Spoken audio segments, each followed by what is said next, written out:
Cette semaine, on a commémoré les 10 ans du massacre de Charlie Hebdo. Je me souviens très bien, j'étais à Reporters sans frontières, c'était un mercredi matin, en fin de matinée, le téléphone a sonné, on a dit « il y a des coups de feu rue Nicolas Appert ». Et Christophe Deloire, notre directeur général de l'époque, est parti tout de suite, il a pris son sac, il a claqué la porte, et il est arrivé avant la fermeture du périmètre de sécurité autour de la rédaction de Charlie Hebdo. On savait que des menaces existaient contre cette rédaction, on avait peur que des incidents de ce type se produisent, et ça a été l'attentat le plus meurtrier de l'histoire de la presse française.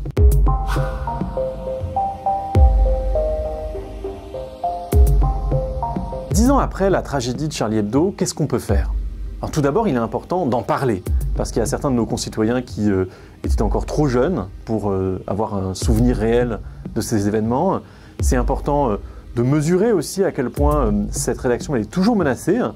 Deuxièmement, il est important d'être aux côtés de tous les Charlie du monde, de Charlie Hebdo bien sûr, mais aussi de tous ces caricaturistes, de tous ces dessinateurs de presse qui sont menacés dans leur activité. Ils sont nombreux. Alors, dans ces Charlie du monde, il y a des figures qui sont tout à fait impressionnantes. Et je pense notamment à Omar Ashraf, qui est en Égypte, qui attend un procès dont on ne sait jamais s'il va venir. Je pense à Badiou Kao, qui est un caricaturiste qui est d'origine chinoise et dont les expositions sont annulées en République populaire de Chine à répétition parce qu'il déplaît, parce qu'il a le courage de dénoncer les agissements du Parti communiste.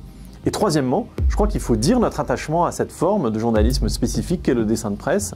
Il y a trop peu de place dans les journaux pour cela. Il faut acheter des titres qui permettent l'expression de cette forme journalistique importante et s'en satisfaire, en rire. Je crois que c'est vraiment important de garder cette capacité à la fois connaître l'actualité, mais aussi à s'en amuser, malgré effectivement la noirceur du monde au quotidien. Alors, le dessin de presse, il fait partie de la famille du journalisme.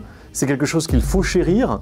Il est important qu'il reste d'ailleurs associé à la presse et ne parte pas dans les limbes des réseaux sociaux. Les dessins de presse, c'est l'actualité, mais commentée de façon ironique, de façon narquoise, de façon cinglante, de façon acérée.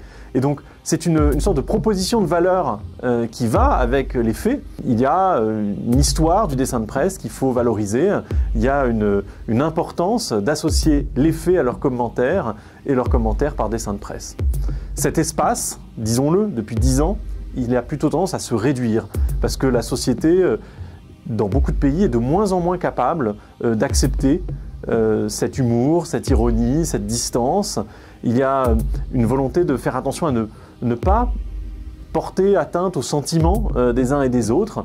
Et attention à ce que tout cela ne vienne pas à la fin limiter l'espace pour la presse, limiter l'espace pour le dessin de presse.